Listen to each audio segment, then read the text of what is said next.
Class 10th math, जो कि important question है, जो बच्चे 2023 का में एग्जाम देने वाले हैं उनके लिए इंपॉर्टेंट मैथ का क्वेश्चन है, जो कि आपके लिए मतलब 15 से 20 क्वेश्चन आज ऑब्जेक्टिव का है, जो कि वास्तविक संख्या से है, ठीक है, चैप्टर 1 से। तो ये इंपॉर्टेंट क्वेश्चन है, आपको देखना बहुत मतलब जरूरी है, ठीक है। अगर देख लेते हैं तो इतना अगर क्वेश्चन अटेम्प्ट कर लीजिएगा ना तो क्या बात है यार, 2023 आपका बाकी नहीं रहेगा, ठीक है। तो चैप्टर बाई चैप्टर साइंस का भी चैप्टर बाई चैप्टर कराते हैं और मैथ का भी चैप्टर बाई चैप्टर कराते हैं। तो डिस्क्रिप्शन में जो मतलब चैप्टर क्लियर कर दिया गया है, डिस्क्रिप्शन में उसका लिंक मिल जाएगा, जाकर देख लीजिएगा, ठीक है, या लास्ट में आपको मिल जाएगा, ठीक है। तो चलिए वीडियो शुरू करते हैं बिना टाइम वेस्ट किए। तो देखिए यहाँ फर्स्ट क्वेश्चन की बात कर लेते हैं। एक नंबर क्वेश्चन देखेंगे कि 2 या 2 से अधिक अभाज्य संख्याओं का मौसा है, मतलब कि मौसा कह रहा है कि है या नहीं है, ठीक है, ये आपको बताना है, ठीक है। तो यहाँ पे देखिए, यहाँ पे 4 विकल्प दिया गया है, आप देख सकते हैं यहाँ पे। तो इसका राइट द आंसर हो जाएगा 1। जो 1 होगा ये मतलब कि अभाज्य संख्याओं का मौसा होगा 1, ठीक है। तो ये हमारा राइट द आंसर हो जाएगा, ठीक है। 2 नंबर क्वेश्चन देखेंगे कि 2 परिमेय संख्याओं के बीच कितनी परिमेय संख्या हो सकती है, ठीक है। यहाँ बताना है कि 2 जो परिमेय संख्या है ये दोनों के बीच कितनी परिमेय संख्या हो सकती है, ठीक है। तो यहाँ आप देख सकते हैं कि यहाँ 4 विकल्प दिया गया है, ठीक है। तो ये यहाँ पे दिया है, 1 दिया है, 2 दिया है और 3 दिया है और अनंत दिया है। तो देखिए इसका मतलब कि अगर 2 संख्या अगर दिया है जो परिमेय संख्या है, ठीक है, तो इसका अनंत हो सकता है, ठीक है। तो ये हमारा अनंत जो है ना, ये हमारा राइट द आंसर हो जाएगा, ठीक है। उसके बाद 3 नंबर क्वेश्चन दिया है कि निम्नलिखित में से कौन अभाज्य संख्या है, ठीक है। यहाँ देखिए 4 दिया है, ठीक है, आपके पास इसमें से अभाज्य संख्या हमसे पूछ रहा है, ठीक है। तो अभाज्य का मतलब होता है कि जैसे कि उसमें डिवाइड ना हो, मतलब 2 से अगर डिवाइड हो जाता है, 2 से या 3 से, मतलब वो कट जाता है, ठीक है। तो वो क्या होगा, वो अगर कट जाता है तो भाज्य संख्या होगा, अगर नहीं कटेगा तो अभाज्य संख्या होगा। तो देखिए 8 भी कट सकता है, मतलब 2 2 से कट जाएगा और 3 का 9, 3 9 भी कट जाएगा और 15 3 5 ये भी कट जाएगा, ठीक है। लेकिन यहाँ 11 जो दिया है ना, ये हमारा राइट द आंसर हो जाएगा, क्योंकि 11 मतलब कि जो दिया है एक किसी से डिवाइड नहीं होगा, ठीक है। तो ये अभाज्य संख्या होगा, ठीक है। उसके बाद अगला क्वेश्चन का बात कर लेते हैं। यहाँ पे 4 नंबर क्वेश्चन दिया है कि 2 संख्याओं का मौसा यहाँ दिया है 25 दिया है और लसा 50 है, तो संख्याओं का गुणनफल होगी। मतलब कि यहाँ से देखिए मौसा दिया है 25 और लसा दिया है, यहाँ देख सकते हैं 50, ठीक है। तो ये मतलब कि दोनों का संख्याओं का गुणनफल हमसे पूछ रहा है, ठीक है। तो यहाँ अगर 25 में और 50 से मल्टीप्लाई अगर करते हैं यहाँ पे, तो देख सकते हैं कि देखिए अगर 0 है तो 0 कर देंगे, उसके बाद यहाँ 5 से कर दीजिए 50 25 और 2 हो जाएगा और 5 2 10 12 मतलब 12 50, ठीक है। 12 50 आ रहा है तो 12 50 यहाँ पे देख सकते हैं कि यहाँ पे ए वाला हमारा पॉइंट राइट द आंसर हो जाएगा, ठीक है।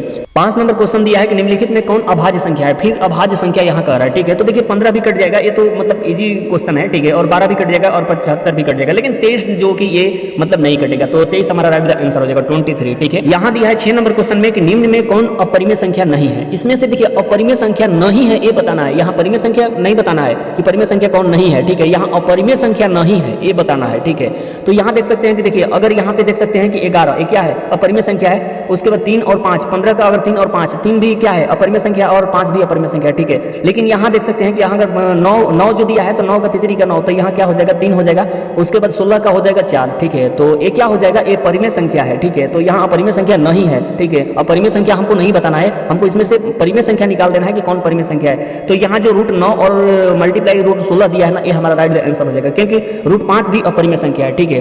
तो ये हमारा राइट द आंसर हो जाएगा। 7 नंबर क्वेश्चन दिया है कि यूक्लिड विभाजन एल्गोरिथम 2 धनात्मक पूर्णांकों की निम्न में किस परिकलित करने की तकनीक है, ठीक है। यहाँ परिकलित मतलब करने की तकनीक है, ठीक है। तो यहाँ देख सकते हैं कि 4 विकल्प यहाँ पे दिया है, मतलब कि यूक्लिड विभाजन एल्गोरिथम में अगर पढ़े होंगे तो धनात्मक पूर्णांक के निम्न परिकलित, मतलब कि इसमें क्या होता है, लसा निकालना होता है, मासा निकालना होता है, भागफल निकालना होता है, शेषफल निकालना होता है, ठीक है। तो इसमें से देखिए इसमें से हमको मासा निकालना पड़ता है, ठीक है। जो यूक्लिड विभाजन अगर पढ़े होंगे तो इसमें मासा मतलब आपको निकालना पड़ता है, ठीक है। लसा नहीं निकालना पड़ता है और भागफल शेषफल तो अलग अलग हो जाएगा, लेकिन यहाँ मासा निकालना होता है, ठीक है। तो मासा हमारा राइट द आंसर हो जाएगा, ठीक है। 8 नंबर क्वेश्चन देखेंगे कि निम्न में कौन परिमेय संख्या है। यहाँ परिमेय संख्या हमको बताना है, ठीक है। तो प्लस रूट 3 दिया है, उसके बाद 2 रूट 2 दिया है, ठीक है। और 4 प्लस रूट 5 दिया है, ठीक है, देख सकते हैं यहाँ पे, और रूट 6 दिया है, ठीक है। तो यहाँ पे देखिए ये हमसे परिमेय संख्या हमसे पूछ रहा है, तो यहाँ मान लीजिए कि यहाँ 2 और बटे मतलब रूट 2 है, ठीक है, बटे रूट 2 कर देते हैं। तो देखिए 2 रूट 2 से 2 ये तो कट जाएगा, तो क्या बचेगा, 2 बचेगा। तो 2 क्या है, तो परिमेय संख्या है, तो ये हमारा राइट द आंसर हो जाएगा 2 रूट 2, ठीक है। ये हमारा राइट द आंसर हो जाएगा, ठीक है। यहाँ पे देख सकते हैं कि 9 नंबर क्वेश्चन दिया है कि 2 क्रमिक सम संख्याओं का एचसीएफ क्या होगा, ठीक है। एचसीएफ हमको बताना है यहाँ पे, ठीक है। तो यहाँ 1 दिया है, 2 दिया है, 3 दिया है और 5 दिया है, ठीक है। तो 2 क्रमिक सम संख्याओं का, तो क्रमिक सम संख्या होता है जो 2 होता है, ठीक है। तो यहाँ देख सकते हैं कि राइट द आंसर हो जाएगा 2, ठीक है। 10 नंबर क्वेश्चन देखेंगे कि 1400 में 2 का अधिकतम घात है, मतलब कि यहाँ जो 1400 दिया है इसमें अधिकतम मतलब घात हमसे पूछ रहा है कि 2 का कितना घात होगा, ठीक है। तो यहाँ इसका अगर 1400 का अगर एलसीएम निकालते हैं, ऐसे करके निकाल देंगे यहाँ पे, ठीक है। तो यहाँ निकालेंगे तो देखिए यहाँ से 2 से अगर डिवाइड करते हैं तो लगभग यहाँ पे देखिए 5 आ जाएगा, ठीक है। तो इसमें से 2 का पावर अगर 5 कर देते हैं, उसके बाद 7 का भी होगा, तो 7 नहीं हमसे कह रहा है, केवल 2 का हमसे बात कर रहा है कि अधिकतम घात कितना होगा, ठीक है, 1400 में। तो ये हमारा 5 जो दिया है ना, इसमें हमारा राइट आंसर हो जाएगा। ये वाला पॉइंट निकाल लीजिएगा, 1400 को 2 से डिवाइड कर लीजिएगा, एलसीएम निकाल लीजिएगा, जितना बार आएगा ना वो पावर उसका घात हो जाएगा, ठीक है।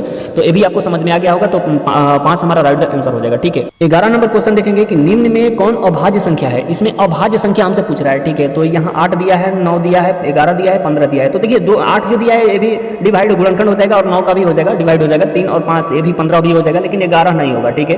तो अभाज्य गुणनखंड अभाज्य संख्या यहाँ देख सकते हैं कि 11 है, तो ये 11 हमारा राइट आंसर हो जाएगा, ठीक है। 12 नंबर क्वेश्चन देखेंगे, इनमें कौन सी संख्या अपरिमेय है। इसमें अपरिमेय संख्या हमको बताना है, ठीक है। तो परिमेय संख्या नहीं बताना है, अपरिमेय संख्या बताना है, ठीक है। तो यहाँ देख सकते हैं कि 9 का अगर वर्गमूल अगर पढ़े होंगे तो देखिए 9 का 3 गुने 3 हो जाएगा कि नहीं होगा, ठीक है। 3 गुने 3 हो जाएगा, तो रूट अंदर होगा। तो यहाँ से देख सकते हैं कि यहाँ पे ए वाला मतलब कि रूट से 1 3 बाहर, तो 1 क्या हो जाएगा, परिमेय संख्या है। उसके बाद यहाँ 20 का अगर बात करते हैं तो देखिए यहाँ 4 × 5 हो जाएगा, ठीक है। तो अगर देखिए ये दोनों को रूट में कर देंगे यहाँ पे, तो 5 का 20 हो जाएगा। तो देखिए 4 का तो निकल जाएगा, 2 रूट 5 आएगा, ठीक है। तो जो 5 है ये अपरिमेय संख्या है, ठीक है। लेकिन ये वाला हमारा राइट आंसर हो जाएगा, जो 20 दिया है ना ये हमारा हो जाएगा आंसर, ठीक है। क्योंकि 25 का अगर गुणनखंड करते हैं तो 5 × 5 हो जाएगा, तो ये भी परिमेय संख्या है। और 49 का 7 × 7 7 7 49, तो ये भी परिमेय संख्या है, ये भी परिमेय संख्या है, ये भी है और ये भी परिमेय संख्या है। और अपरिमेय संख्या है रूट 20, ठीक है। तो रूट 20 हमारा राइट आंसर हो जाएगा, ठीक है। 13 नंबर क्वेश्चन देखेंगे कि संख्याओं 25 और 50 के एचसीएफ और एलसीएम का गुणनफल क्या होगा। देखिए यहाँ क्वेश्चन थोड़ा टर्निंग कर दिया है, ठीक है। इसमें कुछ करना नहीं है। यहाँ जो एचसीएफ दिया है 25 दिया है, ठीक है, और एलसीएम जो दिया है 50 दिया है, दोनों का गुणनफल हमसे पूछ रहा है, ठीक है। तो इसका मल्टीप्लाई पीछे किए थे, जैसे कि 25 से और मल्टीप्लाई 50 कर देंगे, इसमें 50 से मल्टीप्लाई कर देंगे, ठीक है। तो यहाँ अगर 0 कर देते हैं तो यहाँ देखिए 0 लिख लेंगे। उसके बाद यहाँ पे 5 50 25 5 हो जाएगा, 2 हो जाएगा, 5 2 10 2 12, मतलब 1250 हो जाएगा, ठीक है। तो 1250 ये हमारा राइट आंसर हो जाएगा, ठीक है। 14 नंबर क्वेश्चन देखेंगे, निम्नलिखित में कौन परिमेय संख्या है। यहाँ भी आपको परिमेय संख्या हमको बताना है, ठीक है। यहाँ पे अपरिमेय संख्या नहीं बताना है, यहाँ परिमेय संख्या कौन है ये बताना है, ठीक है। तो यहाँ पे देख सकते हैं कि रूट 3 क्या है, अपरिमेय संख्या है। और यहाँ देख सकते हैं कि यहाँ जो 5/5 दिया है, तो यहाँ इसका गुणनखंड कर देते हैं तो रूट अंदर ये 5 5 हो जाएगा, तो 1/√5 ये भी अपरिमेय संख्या है, ठीक है। और 2 में से 2 घटा देंगे तो क्या होगा, 0 हो जाएगा, ठीक है जी, 0 होगा, यही हमारा राइट आंसर हो जाएगा। ये परिमेय संख्या है, क्योंकि रूट 7 भी अपरिमेय संख्या है। तो 2 में से 2 घटा देंगे तो 0 होगा। तो 0 जो होता है परिमेय संख्या होता है, ठीक है। अगर रूट के अंदर रखे या रूट के बाहर रखे कोई दिक्कत नहीं है, ठीक है। तो 2 - 2 हो जाएगा, ये हमारा राइट आंसर हो जाएगा, ठीक है। तो अगला क्वेश्चन 15 नंबर क्वेश्चन दिया है, यहाँ पे देख सकते हैं कि 6/15 का दशमलव प्रसार होगा, मतलब कि दशमलव प्रसार क्या होगा, ठीक है, ये आपको बताना है। तो यहाँ देख सकते हैं कि जो दशमलव प्रसार होता है, जो अगर पूरी तरह डिवाइड हो जाता है ना, कट जाता है, उसको शांत बोलते हैं, और जो नहीं कटता है वो अशांत बोलते हैं, ठीक है। तो यहाँ देख सकते हैं कि यहाँ 4 विकल्प यहाँ पे दिया है।